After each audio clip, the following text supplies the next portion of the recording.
বন্ধুরা, আমি আছি গুলশান দিয়ে চলে এলাম হাঁটতে হাঁটতে। দেখতে পাচ্ছ অনেকটাই ব্যস্ত এই জায়গাটা। আর আসলে ঢাকার যে সৌন্দর্য, বাংলাদেশের যে রাজধানী ঢাকার সৌন্দর্যটা তুমি গুলশানে না কিংবা বারিধারা এদিকে না আসলে তোমরা আসলে উপভোগ করতে পারবে না। যেতে যেতেই চোখে পড়লো পথের ধারে ফুল বিক্রি করছে, গোলাপ ফুল। তো আমার সবচেয়ে পছন্দের ফুল গোলাপ ফুল। বন্ধুরা, তোমরা কোন ফুল পছন্দ করো কমেন্টে বলে যাও। কি জিনিস, কি ফল এটা? টক ফল। কি হয় এটা দিয়ে?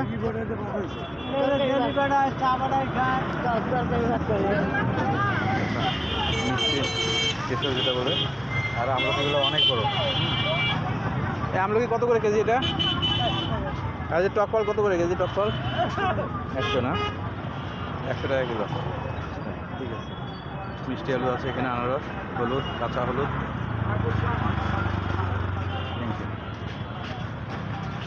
হ্যালো বন্ধুরা, আমার সামনে প্রশস্ত যে লেকটি দেখতে পাচ্ছ, এটি গুলশান লেক।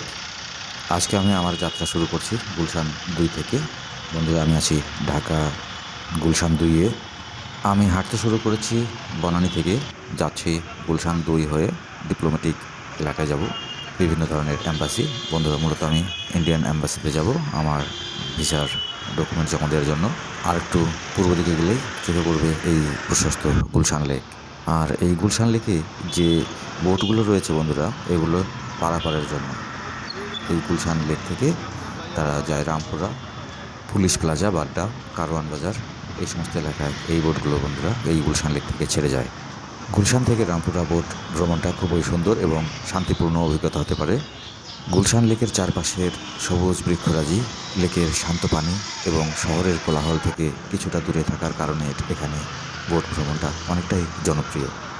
গুলশান লেক থেকে রামপুরা যেতে তোমরা সাধারণত বোটের মাধ্যমে কিছুটা সময় কাটাতে পারবে। তবে যদি পুরো রুটটা জুড়েই বোটে যাওয়া যায় তাহলে অনেক অনেক সুন্দর দৃশ্য দেখতে পাবে। এর সৌন্দর্য ও পানি অনেকটাই শান্ত এবং মনোরম। এই বোট রাইডে লেকের দুপাশের দৃশ্য উপভোগ করতে পারবে। এই পথে গাংচিল দেখতে না পাওয়া গেলেও তোমরা দেখতে পাবে প্রকৃতি এবং শহরের মিলিত সৌন্দর্য। তবে বন্ধুরা, এই রুটে বোট ভ্রমণের সময় অবশ্যই খেয়াল রাখতে হবে নিরাপত্তা ব্যবস্থা এবং জলের অবস্থা। বন্ধুরা, হাতিরঝিলের ওয়াটার ট্যাক্সি সার্ভিস গুলশান লেকের সৌন্দর্য উপভোগ করতে সাহায্য করে এবং এটি একটি জনপ্রিয় বিকল্প যা গুলশান লেকের অংশবিশেষ জুড়ে চলে। এখানে বোটে পারাপার হয়, রামপুরা আছে বোটগুলো। তো দেখি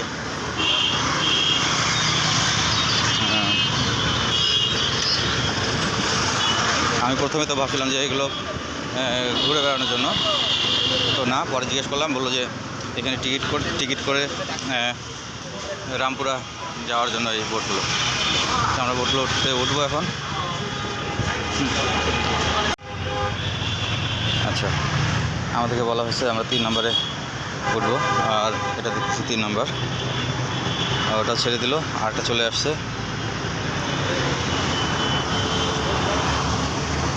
এটা দেরিতে ছাড়বে নাকি আঙ্কেল?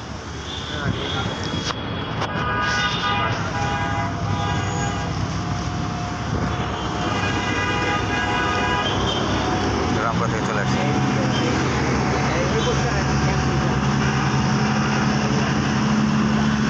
এই বোটগুলো সাধারণত সকাল 6:30 থেকে রাত 10টা পর্যন্ত চলাচল করে, যা সকাল সন্ধ্যার শান্ত পরিবেশ রাইডের জন্য উপভোগ করার আদর্শ একটি মাধ্যম।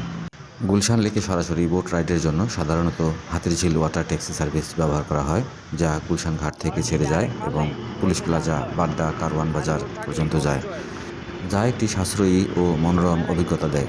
যদিও এটি মূলত যাতায়াতের জন্য, তবে এটি লেকের সৌন্দর্য উপভোগ করার এবং ট্রাফিক এড়ানোর একটি ভালো উপায়, বিশেষত সকাল ও সন্ধ্যাবেলা। বন্ধুরা, এই বোট চলাচল ট্রাফিক থেকে মুক্তি দেয় এবং পরিবার ও বন্ধুদের সাথে সময় কাটানোর একটি চমৎকার সুযোগ করে দেয়। বিশেষ করে শিশুদের জন্য এটি বেশ আনন্দদায়ক। এই বোটগুলোতে ভাড়া তুলনামূলকভাবে কম। যেমন আমি আজ যাচ্ছি গুলশান লেক থেকে রামপুরা যাচ্ছি, তো ভাড়া নেওয়া হয়েছে 25 টাকা, যা একটি সবার জন্য সহজলভ্য করে তোলে বন্ধুরা। আলো না। হ্যাঁ হ্যাঁ,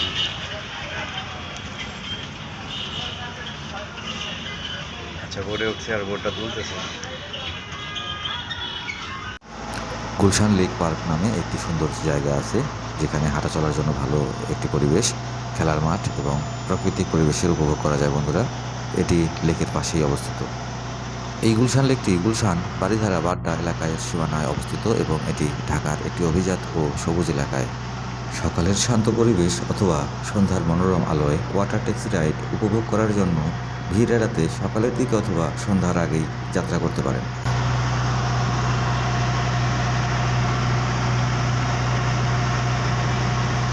লাইভ জ্যাকেট আছে।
না এখানে?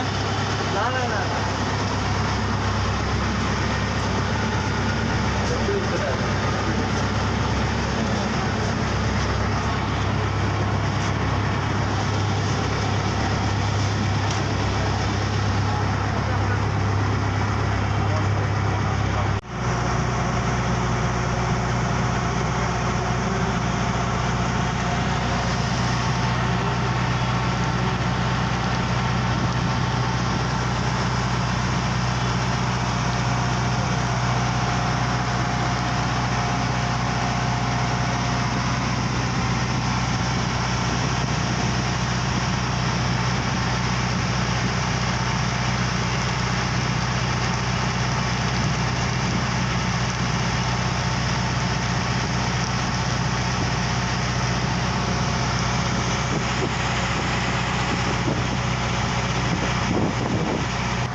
বন্ধুরা বোট রাইড করে কখন যে গুলশান থেকে রামপুরা পৌঁছে গেছি বুঝতেই পারিনি।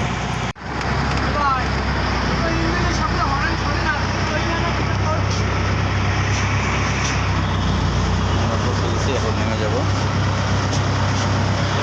এটা কি রামপুরা না? জি, লাস্ট স্টপেজ। ওকে,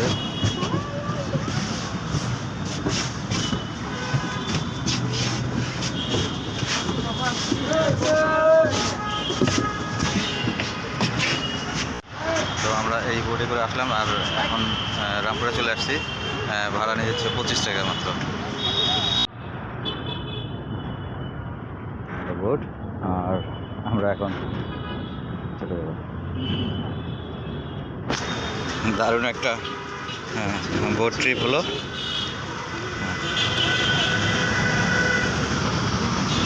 অনেক সুন্দর ছিল। বন্ধুরা এই ধরনের ভিডিওগুলো দেখতে হলে চ্যানেলটি সাবস্ক্রাইব করে রাখতে পারেন, আর ভিডিওটি ভালো লাগলে একটা লাইক করে দিবেন। তো বন্ধুরা আমি আমার ইন্ডিয়ান ভিসার ডকুমেন্টগুলো জমা দেওয়ার জন্য ইন্ডিয়ান অ্যাম্বাসির সামনে চলে এসেছি। দেখতে পাচ্ছ ছাতার নিচে যে লোকগুলো দাঁড়িয়ে আছে, এনারাই এখানে ডকুমেন্টগুলো জমা নেয়। তো এখানে জমা দিলাম, যেটি এর পাশে দেখতে পাচ্ছি যে নেপাল অ্যাম্বাসি। তো বন্ধুরা এটি রেস্ট্রিক্টেড এরিয়া। বন্ধুরা ভ্রমণ ভিডিওগুলো দেখতে চাইলে আমার চ্যানেলটি সাবস্ক্রাইব করে রাখতে পারেন। দেখা হচ্ছে অন্য কোনো ভিডিওতে। সে পর্যন্ত সবাই ভালো থাকবেন। টাটা।